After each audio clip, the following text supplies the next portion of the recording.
अस्सलाम वालेकुम स्टूडेंट्स, उम्मीद करता हूँ आप सब खैरियत से होंगे। वीडियो शुरू करने से पहले मैं आपको एक बात समझाना चाहता हूँ कि जब भी आपने इंग्लिश सीखनी हो लाइफ में, तो आपसे रिक्वेस्ट है कि इंग्लिश को समझ के सीखें। देखिए, बगैर समझे कोई भी चीज़ आप नहीं सीख सकते। अगर आप कभी भी इंग्लिश को लिसनिंग से इम्प्रूव नहीं कर सकते, रीडिंग से इम्प्रूव नहीं कर सकते, जब तक आप उसकी बेसिक को समझेंगे नहीं। जब जब आपको उसकी बेसिक ही समझ आ जाएगी, तो उसके बाद जाके आप लिसनिंग से अपने आप को इम्प्रूव कर सकते हैं या रीडिंग से इम्प्रूव कर सकते हैं। अब मैं अपने लेक्चर की तरफ आता हूँ कि गाइस, जिस तरह कि आपके सामने लिखा हुआ है कि अगर आप कहना चाहते हैं मैं खेल रहा हूँ, तो आप सिंपली इसके अंदर कहेंगे कि आई एम प्लेइंग। लेकिन गाइस, यहाँ पर ये नहीं पता चल रहा कि मैं कब से खेल रहा हूँ। अगर आपसे कोई कहता है कि जी आप क्या कर रहे हैं, और आप आगे से कहते हैं मैं पढ़ रहा हूँ, उसको ये नहीं पता चलेगा कि भाई आप कब से पढ़ रहे हैं, और ये बताना बड़ा ज़रूरी है। लेट्स सपोज आप किसी ऑफिस में जॉब कर रहे हैं और आपके बॉस आते हैं और आपसे वो पूछते हैं हाँ भाई क्या चल रहा है, और आप कहते हैं कि सर मैं काम कर रहा हूँ। तो यहाँ पे कैसे पता चलेगा कि आप कब से काम कर रहे हैं? तो मालूम हुआ कि हमें समटाइम्स सेंटेंसेस के अंदर टाइम को ऐड करना पड़ता है। गाइस, जब भी आप टाइम को ऐड करेंगे, तो तब वहाँ पे सेंटेंस बनाने का जो स्ट्रक्चर है वो चेंज हो जाएगा। जैसे कि स्क्रीन पे लिखा हुआ है कि मैं सुबह से खेल रहा हूँ।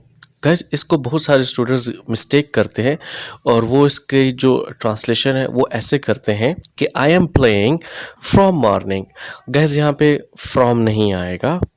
तो गाइस, जब भी आप सेंटेंस के अंदर टाइम को ऐड करेंगे, तो उसका स्ट्रक्चर फुल चेंज हो जाएगा, और वो स्ट्रक्चर आपके सामने लिखा हुआ है कि प्रेजेंट के लिए है। कि सबसे पहले हम सब्जेक्ट को लिखेंगे, उसके बाद हमारे पास हेल्पिंग वर्ब आएगी, और हेल्पिंग वर्ब में हमारे पास दो हेल्पिंग वर्ब्स हैं, एक हैज़ बीन है या फिर हैव बीन है। उसके बाद मेन वर्ब आएगी, यानी, और उसके बाद ऑब्जेक्ट आएगा, और फिर हमारे पास टाइम आएगा। अच्छा गाइस, जो मेन वर्ब है वो आईएनजी वाली फॉर्म में आएगा, ठीक है, जैसे गोइंग, प्लेइंग, ईटिंग, इस फॉर्म में आएगा। एंड गाइस, ऑब्जेक्ट के बाद जो हम टाइम ऐड करेंगे, टाइम को ऐड करने के दो तरीके हैं। या आप टाइम को सिंस के साथ ऐड करेंगे, या आप टाइम को फॉर के साथ करेंगे। वो नेक्स्ट स्लाइड पे मैं आपको आगे समझा देता हूँ।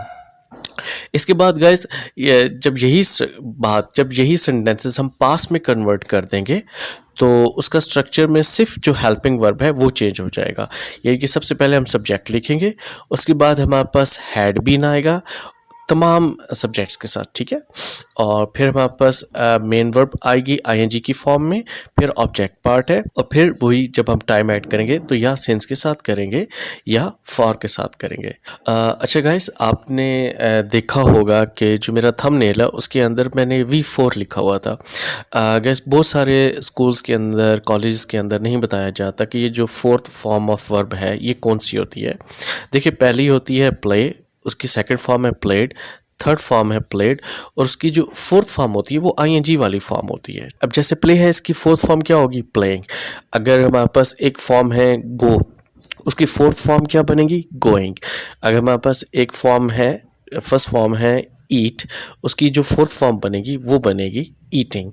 तो गाइस, जितनी भी आईएनजी वाली फॉर्म्स होती हैं वो असल में फोर्थ फॉर्म ऑफ वर्ब होती हैं। अब यहाँ पे सिंस और फॉर लगा हुआ है। जैसे कि मैंने आपको लास्ट स्लाइड में बताया कि जब भी हम टाइम ऐड करेंगे तो या सिंस के साथ करेंगे या फिर फॉर के साथ करेंगे। अब सिंस और फॉर कहाँ आएगा? गाइस, जब भी आपके पास टाइम का स्टार्ट मौजूद हो। लेट्स सपोज मैं आपको एग्जांपल देता हूँ कि मैं कराची में या मैं दिल्ली में 2015 से रह रहा हूँ। कैसे, क्या आप मुझे बता सकते हैं कि मैं कब से रह रहा हूँ कराची में या दिल्ली में? तो आप कहेंगे जी कि आप तो 2015 से रह रहे हैं, यानी कि मेरा जो टाइम स्टार्ट हुआ है वो 2015 है। तो इसलिए जब गाइस आपके पास स्टार्टिंग टाइम होगा तो वहाँ पे आप सिंस लगाएंगे। एक और एग्जांपल ले लेते। अगर मैं आपसे कहूँ कि मैं सुबह से खेल रहा हूँ, तो आप मुझे बता सकते हैं कि मैंने खेलना कब स्टार्ट किया था? सुबह से मैंने खेलना स्टार्ट किया था। तो गाइस, अब आप जो है इस मॉर्निंग के साथ आप सिंस लगाएंगे, यानी कि सिंस मॉर्निंग हो जाएगा। अच्छा गाइस, जब आपके पास फिर फॉर अब कहाँ लगेगा ये देख लें। गाइस जब भी आपके पास टोटल टाइम मौजूद हो, लेट्स सपोज आपके पास आप कहते हैं कि मैं 10 साल से क्रिकेट खेल रहा हूँ। अब 10 साल स्टार्ट कब हुए थे आप ये नहीं बता सकते। आपके पास टोटल टाइम आ रहा है कि मैं 10 सालों से क्रिकेट खेल रहा हूँ, तो आप यहाँ पे अब 10 ईयर्स को फॉर के साथ लिखेंगे। अगर आप कहते हैं कि मैं इंग्लिश 5 माह से या 5 महीनों से सीख रहा हूँ, तो यहाँ पे जो आपके 5 माह हैं वो स्टार्ट कब हुए थे आप ये नहीं बता सकते, इसलिए आप जो है इसके साथ फॉर 5 मंथ्स लिखेंगे। इसी तरह ये आगे चलेगा और मैं एग्जांपल्स में आपको आगे समझाता जाता हूँ। अब हमारे पास स्ट्रक्चर है, एक प्रेजेंट का है और एक पास्ट का है, और इस बात को आप समझ लें कि जब आपको किसी भी सेंटेंस का स्ट्रक्चर पता होगा तो वहाँ पे आप बहुत इजीली सेंटेंस को क्रिएट कर लेंगे। अगर आपको सेंटेंस का स्ट्रक्चर नहीं पता तो आप कोई भी सेंटेंस क्रिएट नहीं कर सकते। तो गाइस जो हमारे पास प्रेजेंट का स्ट्रक्चर है तो उसमें हम सबसे पहले सब्जेक्ट लिखेंगे, फिर हैव बीन आएगा या हैज़ बीन आएगा, उसके बाद हम आईएनजी वाली वर्ब लिखेंगे, फिर ऑब्जेक्ट पार्ट आएगा, और उसके बाद जो हम टाइम ऐड करेंगे या वो सिंस के साथ ऐड करेंगे या हम फॉर के साथ ऐड करेंगे। इसके बाद हमारे पास पास्ट का स्ट्रक्चर है, उसमें सबसे पहले हम सब्जेक्ट लिखेंगे, जो हेल्पिंग वर्ब होगी वो हैड बीन आएगी, और जो मेन वर्ब है वो आईएनजी फॉर्म में है। उसके बाद हम ऑब्जेक्ट पार्ट लिखेंगे, और फिर जब हमने टाइम को ऐड करना होगा तो हम सिंस के साथ या हम फॉर के साथ ऐड कर देंगे। जी गाइस, अब जो हमारे पास प्रेजेंट की एग्जांपल्स हैं उसके साथ उसमें जो हेल्पिंग वर्ब यूज़ हो रही है वो हैव बीन यूज़ हो रही है। तो मैं आपको बताता हूँ कि अगर आपने कहना हो कि मैं सुबह से खेल रहा हूँ तो आप कहेंगे I have been playing since morning. हमने सिंस यहाँ पे क्यों लगा दिया, क्योंकि गाइस देखिए हमारा जो टाइम स्टार्ट हुआ है खेलने का वो सुबह से है, और हमें पता है कि हमारा स्टार्टिंग टाइम कब स्टार्ट हुआ है। गाइस सेकंड एग्जांपल है कि आप कल से पढ़ रहे हैं, तो हम कहेंगे you have been studying since yesterday. हमने पढ़ना कब स्टार्ट किया था गाइस, कल से, तो अब हमें टाइम अपना पता है इसलिए हम यहाँ पे सिंस यस्टरडे लिख रहे हैं। अच्छा गाइस, अगर आप कहते हैं कि हम 2 माह से इंग्लिश सीख रहे हैं, तो अब आप क्या बता सकते हैं कि हमारे 2 माह कब स्टार्ट हुए थे, इसलिए यहाँ तो हमें कंफर्म हो गया कि यहाँ पे तो फॉर आएगा, फॉर 2 मंथ्स, ठीक है। और बाकी आप स्ट्रक्चर देख लें कि हम यानी कि we have been learning English for 2 months. अगर आप कहते हैं कि वो 5 सालों से काम कर रहे हैं, गाइस क्या आप यहाँ मुझे बता सकते हैं कि ये 5 साल स्टार्ट कब हुए थे, नहीं, इसलिए हम यहाँ पे टाइम के साथ जो 5 ईयर्स आ रहा है ये हमारा टाइम है, इसके साथ हम फॉर लगा देंगे, तो हमारा सेंटेंस बन जाएगा they have been working for 5 years. जी गाइस, अब हमारे पास जो कुछ एग्जांपल्स हैं वो हैज़ बीन के साथ है। अब यहाँ पे आप समझ जाएंगे कि हम हैज़ बीन किन के साथ लगाते हैं। देखिए गाइस, जब आपके पास सब्जेक्ट सिंगल होगा, शी कितने लोगों को ज़ाहिर कर रहा है, ये सब्जेक्ट एक लड़की को ज़ाहिर कर रहा है। ही कितने लड़कों को ज़ाहिर कर रहा है, एक को ज़ाहिर कर रहा है। यहाँ पे सना कितने लोगों को ज़ाहिर कर रही है, एक को ज़ाहिर कर रही है। यहाँ पे जो डॉक्टर है वो कितनों को ज़ाहिर कर रहा है, एक को ज़ाहिर कर रहा है। जब आपका सब्जेक्ट एक सिंगुलर होगा तो वहाँ पे हम हैज़ बीन का इस्तेमाल करेंगे इन सेंटेंसेस में, ठीक है गाइस। अब हम इसकी पहली एग्जांपल लेते हैं कि वो 2015 से पढ़ा रही है। गाइस कब से उसने पढ़ाना शुरू किया, 2015 से, इसलिए हम यहाँ पर सिंस लगाएंगे, टाइम के साथ सिंस लगाएंगे, यानी कि सिंस 2015। तो सेंटेंस बन जाएगा she has been teaching since 2015। अच्छा गाइस, अगर मैं कहता हूँ कि वो 2010 से खेल रहा है, उसने खेलना कब स्टार्ट किया था, तो हमारे पास स्टार्टिंग टाइम है 2010, तो हम यहाँ पे टाइम के साथ क्या लगा देंगे, सिंस लगा देंगे। तो सेंटेंस बन जाएगा he has been playing since 2010। Guys, अगर मैं कहता हूँ कि सना 5 सालों से गा रही है, तो क्या आप मुझे बता सकते हैं कि ये 5 साल जो है कब स्टार्ट हुए थे, नो।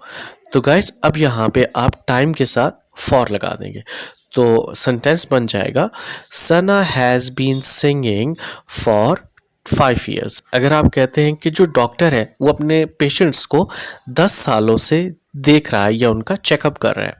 तो गैस आप मुझे बता सकते हैं कि क्या ये 10 साल स्टार्ट कब हुए थे? नहीं बता सकते, इसलिए हम यहाँ टाइम के साथ फॉर लगाएंगे। तो सेंटेंस बन जाएगा कि doctor has been checking patients for 10 year. Guys अब जो हमारे पास सेंटेंस है वो पास्ट में है कि जब हम इन्हीं सेंटेंसेस को पास्ट में लेके जाएंगे तो तब हमारा जो स्ट्रक्चर बनेगा वो होगा सब्जेक्ट। सब्जेक्ट में यहाँ पे कोई भी आ जाएगा, ठीक है, कोई भी बंदा आ जाएगा। उसके बाद हम हैड बीन लगाएंगे, फिर जो मेन वर्ब होगा उसका हम आईएनजी वाली फॉर्म में लिखेंगे, फिर हमारा ऑब्जेक्ट पार्ट आएगा। और ऑब्जेक्ट पार्ट में जो हम टाइम लगाएंगे वो होगा या सिंस के साथ या फिर फॉर के साथ। जैसा कि आप एग्जांपल्स में देख सकते हैं कि अगर मैं कहना चाहूँ कि मैं 2015 से खेल रहा था, तो सेंटेंस बन जाएगा आई हैड बीन प्लेइंग। क्योंकि ये पास्ट का सेंटेंस है इसलिए हमने हैड बीन लगा दिया, तो मैं कहूँगा I had been playing since 2015। यहाँ पे सिंस क्यों आया? क्योंकि हमारा जो टाइम स्टार्ट हुआ खेलने का वो था 2015। गाइस अगर मैं कहता हूँ कि आप कल से पढ़ रहे थे, तो सेंटेंस बनेगा you had been studying since yesterday.